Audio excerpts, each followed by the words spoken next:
Hi, I'm Andrea McLean. And I'm Nick Feeney. And between us, we've had 5 weddings, 4 children. 3 divorces. And 2 dogs. Richer, poorer, in sickness and in health, in work and play, through menopause meltdowns. And teenage tantrums. It is love, laughter, friendship. And coffee. That has got us through. Also Netflix. Definitely Netflix. Also other streaming services are available. All these things help us to crash through midlife. But what we're actually attempting to do is... Master midlife. Now, we are not experts by any means, and we have our own challenges. And this is why we're doing this podcast for free therapy. And we're working out our challenges ourselves, but also now and then we have some guests in and experts to help us. But today, it's just just me and us. you. It is just us. Hi. I've just caught sight myself just before we, pressed record on all of this. And I realised I unintentionally look like someone that I did not set out to do. Can you see who it is? Can you tell what it is?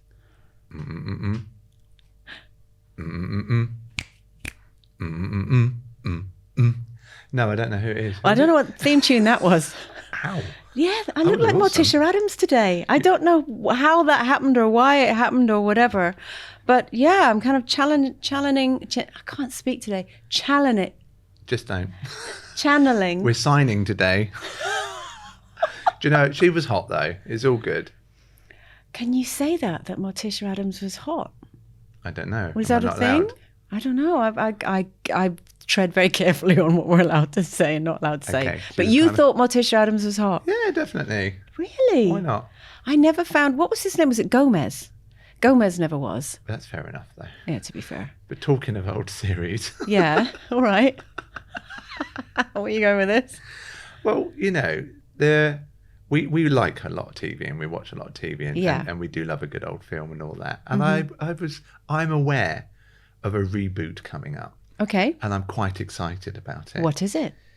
Well, it's probably not your cup of tea. Right. Right. But it got me thinking, if you could have a show that was brought back from yesteryear, what would it be? Well, no, tell me what yours is. Tell me what yours is. So mine is Highlander. I loved Highlander. Highlander, it's Scottish. What's not to love? It's amazing. I love it. And I'm so excited that they're bringing it back. Is that the There Can Be Only One? That one, yes. Was it Christopher Lambert who was in the film? Yes. But I the guy liked him. that they're rumoured to be playing it now, is that Henry Cavill, who was Superman? Oh, right. Okay. Yeah. Yes. So no, I'm looking forward to that. But yeah. He clearly loves a cape. Adam's family and everything. He clearly loves a cape, old Henry, because I'm sure he'll be wearing capes and throws and kilts and all sorts. Oh, okay. So they're bringing that back. What would I bring back? Nothing as cool as Highlander. You might not even know this, but the first thing that's come into my head is the Love Boat.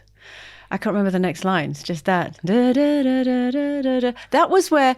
Oops. But hang on. It was. Don't we know someone that does know the next line? We do, and he's sitting in the room with us. Didn't that used to be his party trick? Dave, what is the next line? Come on. Soon we'll be making another run. Yeah. The Love Boat This is something for everyone. That was so good. That was. Thank Well you, done, Dave. Dave. Thank you, Dave. And you're right, I don't know that programme. I used to love the Love Boat. It was basically about a cruise ship, and it was about all the passengers and the crew and all the adventures and stuff like that. But this is so fascinating because when we mentioned it earlier on, and we were just talking about TV in general, and it was like, how did you two know that? And I'm not aware of that. We are of a similar age. Because I grew up in a different country to you. And so did Dave. Amazing. But isn't it funny? Because you grew up watching a lot of American TV. Yeah. But you did know the A-Team. Loved the A-Team. Loved the A-Team. I loved Happy Days. Oh gosh. All the other. Magnum. Love Magnum. This is controversial. I don't like the remake of Magnum. No, it's not proper definitely Magnum. not. No. Magnum is Tom Selleck with his moustache. Very handsome moustache. The rest of him was all right as well. And the shirts and the little twinkle in the eye.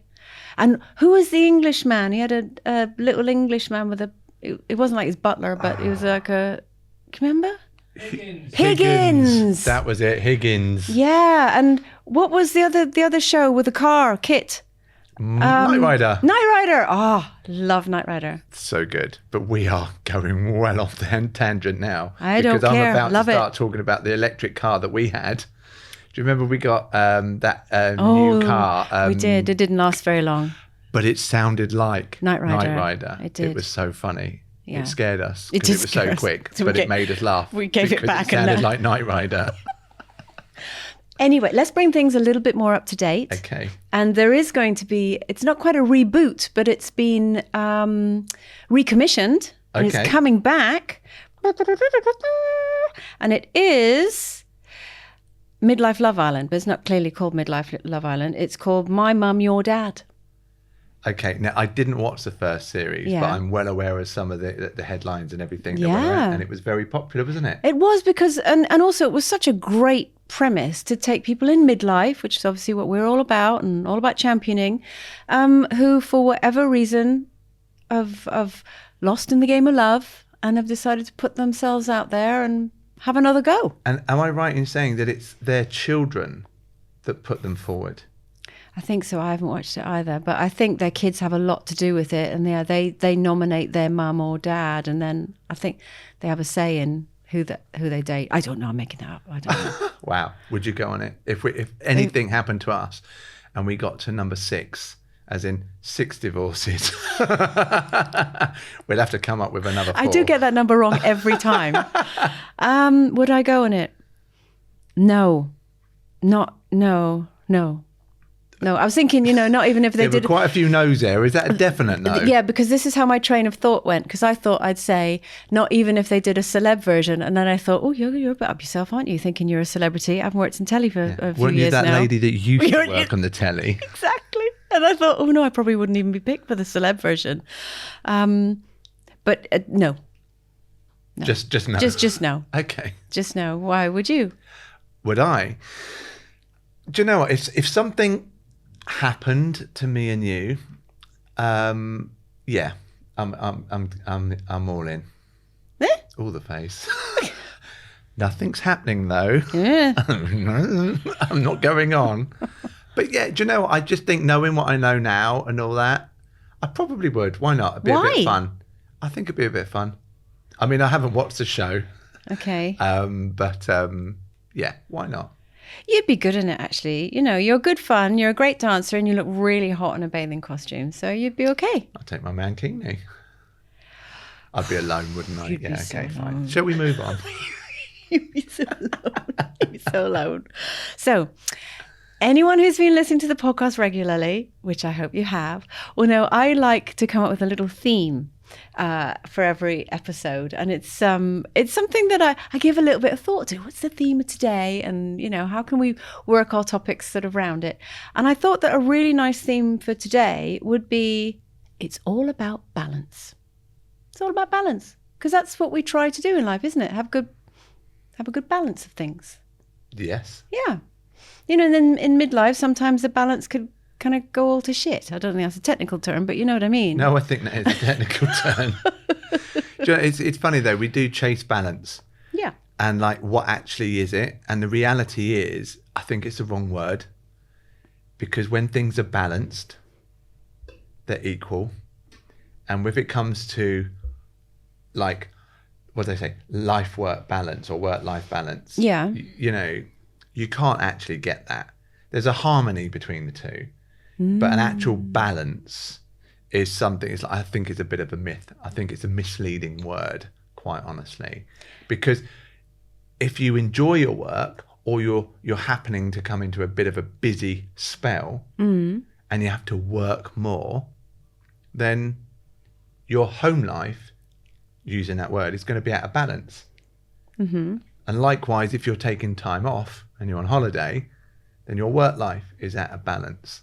See, I don't see it like that at all. But that's the whole point, though, because if it's out of balance, but you're on holiday, would you moan that your life's out of balance? No, I don't mean about the holiday thing. I mean, so when I picture balance, maybe it's because I'm a Libra. And we're the scales. What the hell? The Right, scales. okay. I wonder where you're going with that. That's our sign is scales. So maybe Okay. that's why for me, balance, I see something very different. So for me, I don't see scales. I see a seesaw, you know, like a seesaw when you're a kid. Mm-hmm. Now, I don't know if you ever did this when you were little, but you know, obviously the way to use a seesaw properly, kids, is obviously one sits on one end and one sits on the other. But what was lots of fun was to stand in the middle and try and see if you could stand on the seesaw and make it kind of balance.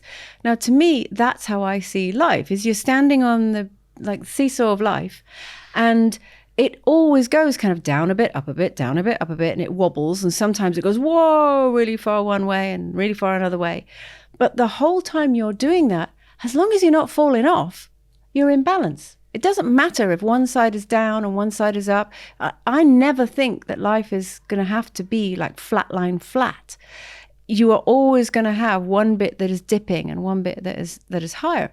But yeah, as long as you're not falling off, landed on your head, you're in balance. So for me, sometimes, yeah, work is really busy and don't have as much time for home life or whatever. As long as I've not, what I like to call it, face planted, it's all good. I'm in balance. Does that make sense? Yeah. I think we definitely grew up in different estates though, because like we weren't too like bothered about the bit in the middle. We would try and put someone small on the back, and like the two heaviest guys would like jump on it and try and make them fling off. So that's probably why I have a very different we would not have been friends when we were younger. We would not have been friends. You'd still be on the roundabout. I'll be spinning it around really fast. And I'd be screaming, get me off. Now, one of the reasons that I wanted to talk about balance is because I saw this article about Idris Elba. Mm-hmm. So Idris Elba, as we all know, incredible actor, Hollywood star. But he did this interview where he was talking about the fact that he's actually gone into therapy to try and work on his work-life balance because he enjoys working so much.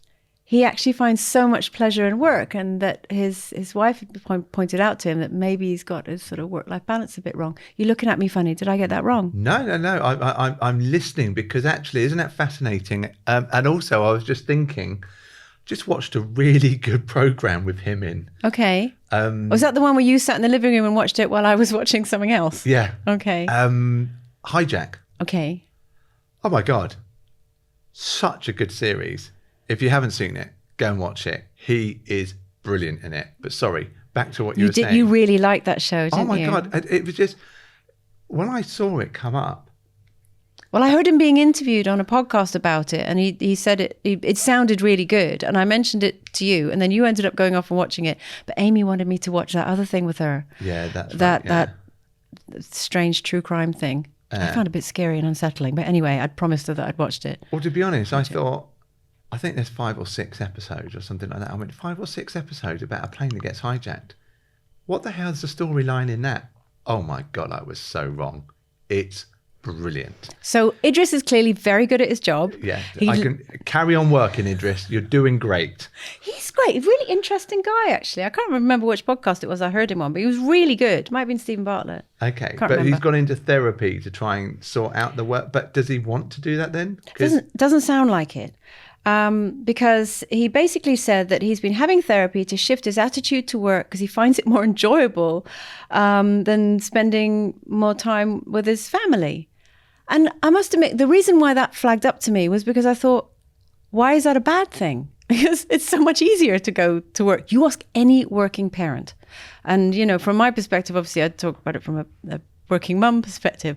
I don't know a single working mum, and clearly I know I'm going to get shot down by some people for saying this, but I'm going to say it anyway, who don't come to work and go, oh, this is so much easier than being at home, because you get to dress like a grown-up, speak to grown-ups, nobody's squabbling and fighting, and if they are, you can just kind of leave the room. It's not up to you to sort of sort it out. No one's shouting at you. Well, actually, clearly it depends where you work, because you could have people shouting at you. But you know what I mean? Yeah. And also, if you do a good job, someone says, good job, rather than you do a good parenting job and it's like tumbleweed. And no one cares. No one cares. I'm just wondering though, what's that saying? If you love what you do, you'll never work a day in your life. Well, that's not true. But my point is that where he truly found his passion? Yeah. He gets to do some super cool stuff. He really does. And you know, I'm sure his wife's lovely. Yeah. And he also does enjoy spending time with her and that. Sure. But I suppose from an actor's point of view, do you feel that, I don't know, you have a limited amount of time, you've got to keep doing stuff so you're relevant?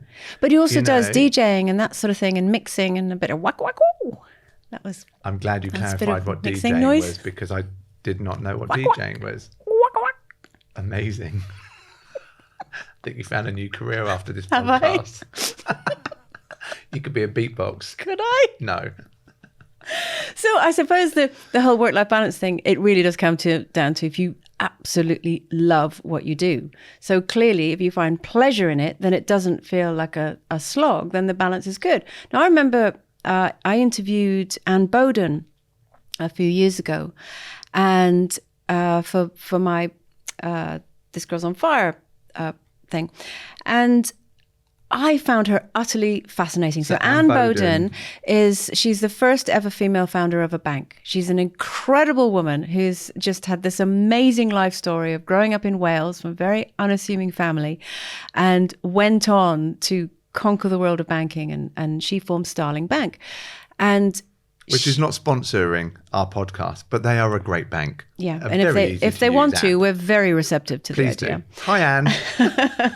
And I remember we were talking about the whole thing of work-life balance, and she said, people have often said to me, my work-life balance is wrong because I spend so much time working, but it never feels that way to me because I absolutely love what I do. So surely if I love what I do, it's irrelevant as to whether it's work or so-called play. It doesn't matter. To me, my balance is right. And I think she's bob on. I think she's right. Well, let's be honest. We've had some really cool projects that we've done. Yeah. That have pretty much consumed our existence. Mm-hmm. And we loved it. I mean, when it went on for a while, we stopped loving it as much. Yeah. But I can see if you're passionate about what you're building and what you're doing and how it's working, and also the impact it's having on people, I could totally get that. I mean, you look at some of the projects that you've done, even some of the things, the shows that you filmed, that you were away for a long period of time. Oh, it was great. Yeah, but that doesn't mean. I was in a hotel. But that doesn't mean it's had bad, room though, service. does It it? was amazing. Yeah, and I think as long as it ebbs and flow, Yeah. you wouldn't want to live like that permanently. But yeah, I think everyone has a different interpretation of balance or harmony, and also how it impacts their lives. Because we talk about it not just with work, though, do we? It's like what you eat, Balanced diet. a balanced diet. Yeah, you know, you're exercising, drink. You know, it's all about balance. I'm really interested in what you say to the men that you coach and you work with in terms of finding balance in midlife. Because when they come to you, what sort of things are normally out of balance?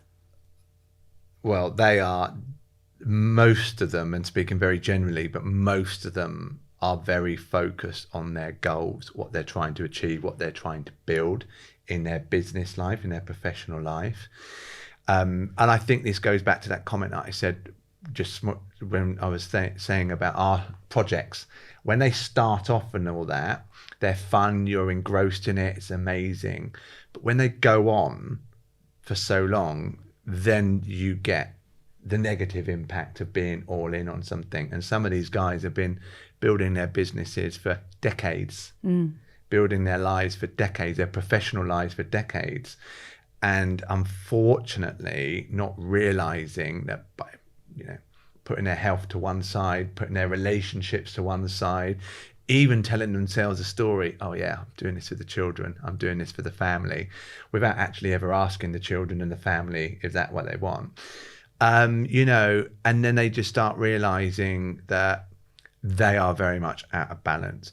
But ironically, for most of that time they were doing it, they probably weren't. But it's like anything, it comes a tipping point. And if you're not quick enough with that tipping point, it slides very quickly down that scale, doesn't it? You talk about you balancing on a seesaw. It's a very precarious thing for you to do, that you don't fall, especially if you're constantly moving. And I just think the thing is, we always set goals or metrics. Oh, when I get this, when my children aren't in this anymore, when I don't have to pay for that anymore, I will. But the truth of it is, you don't. You just find the next thing. And it's when the guys come to me and I start coaching them, they start seeing the impact by getting things not quite in harmony. I'll use that word, in balance, the true cost. And they start then worrying. And again, around midlife, we don't feel as bulletproof anymore, do we? We don't feel that we're going to live forever. And that may be because we have our own health scare, or we witness something else in a friendship group, and we start questioning. But also we start questioning, God, I don't want another 10 more years of this. What does my life look like? Wouldn't it be nice if? And I just think we start asking ourselves different questions. So do you think then that really the definition of a midlife crisis is a life that is starting to feel out of balance because something that you have done for so long that you feel has served you, and maybe as what you said, maybe from a male perspective, many men are hiding behind, but I'm doing this for the family, I'm doing it for everyone else. And when they get to a point where they realize that they're not enjoying it anymore, it's who am I if I am not? Who am I if I decide to change career because maybe my wife and kids have got used to the standard of living that maybe I provide for them. But also it's quite a fearful thing to hold your hand up and say that I don't want to do this anymore. I'm not feeling good about this anymore. And really a crisis is when something reaches a boiling point or a point of imbalance, which is so severe that it cannot right itself, or it's not meant to right itself, because in righting yourself, you think of going back to as it was. It's not meant to go back to as it was. It's meant to change. You know, I think what I've witnessed, and also speaking from personal experience, is when you realize that what you've been doing for X amount of time, the majority of your adult life, is either no longer working for you anymore, or what you want to do, the crisis isn't necessary. You know, I know we term it midlife, but that's purely on timing. I think it's more an identity crisis. And you just said it. If I am not that thing anymore, who am I? And that is where things really start spiraling, because then you start clutching at straws. And I know that when I got to that, I went through about 2 or 3 different types of businesses, because I thought, I'll try that, then I'll do that, I'll do that, I'll be this guy. You know, I changed my style a little bit. There were things that I changed because actually what I didn't do, I didn't sit with myself long enough to ask myself the question, okay, and it's not like that doesn't work.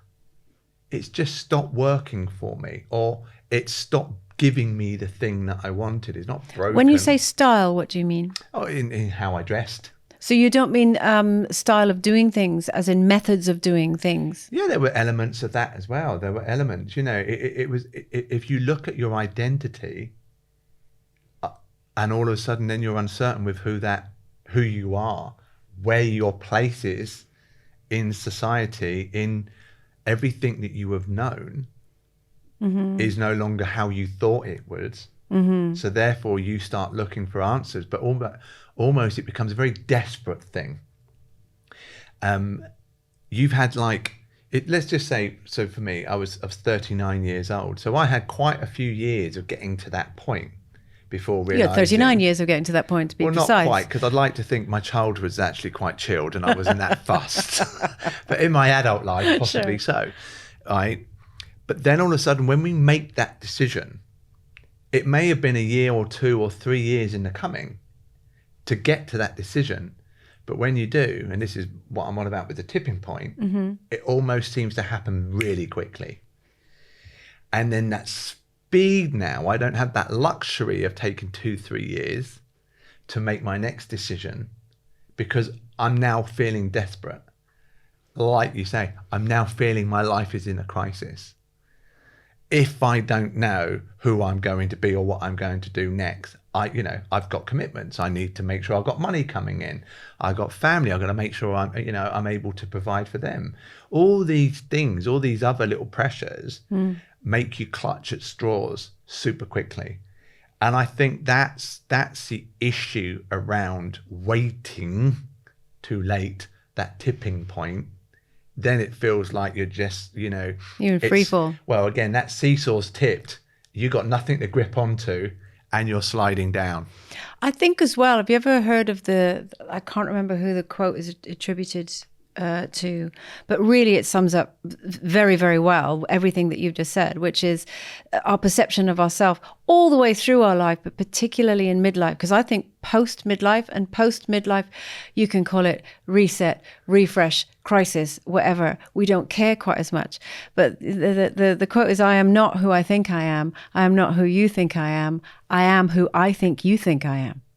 Because so much of what we do is based on the mirror that we think how we think other people are perceiving us. And, going back to when I quit my job, I'd been known as this thing for over 2 decades. And not only was it a job, it's hard enough to leave any job you've done for over 2 decades, but particularly a job in the public eye. One of the things that I did have to sit down with myself and reason it out is, who am I if I am not? Because it's different if you've had a so-called normal job. People don't come up to you in the street and go, didn't you used to be that bank manager? Or didn't you used to whatever?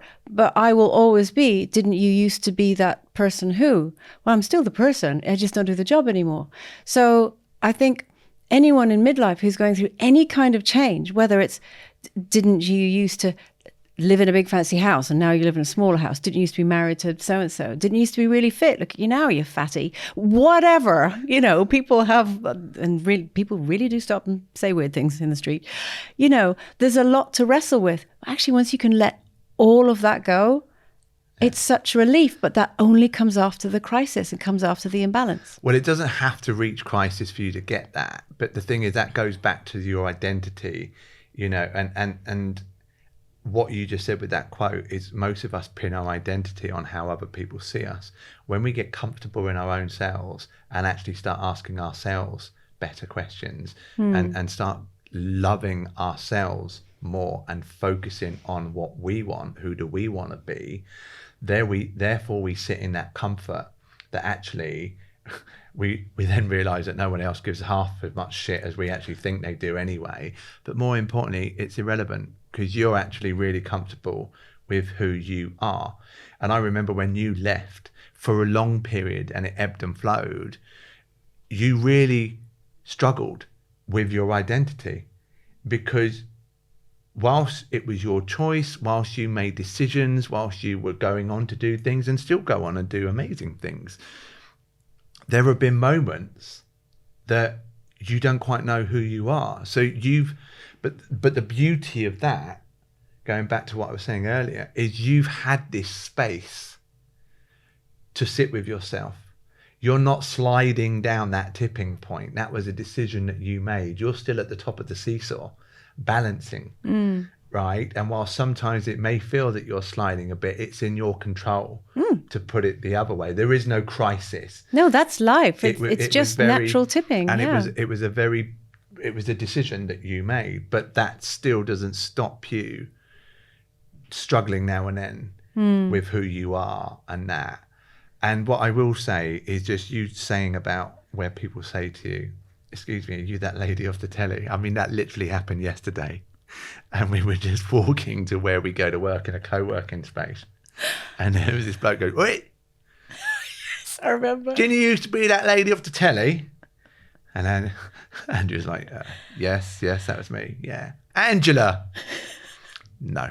No, I said, no, it's Andrea. Andrea. And this schoolboy went, oh. He don't even know your name. It was so embarrassing. I just to go, right, bye everyone. And there you have it. And you have to have a balanced outlook in life. Otherwise you'd be crushed by things like that.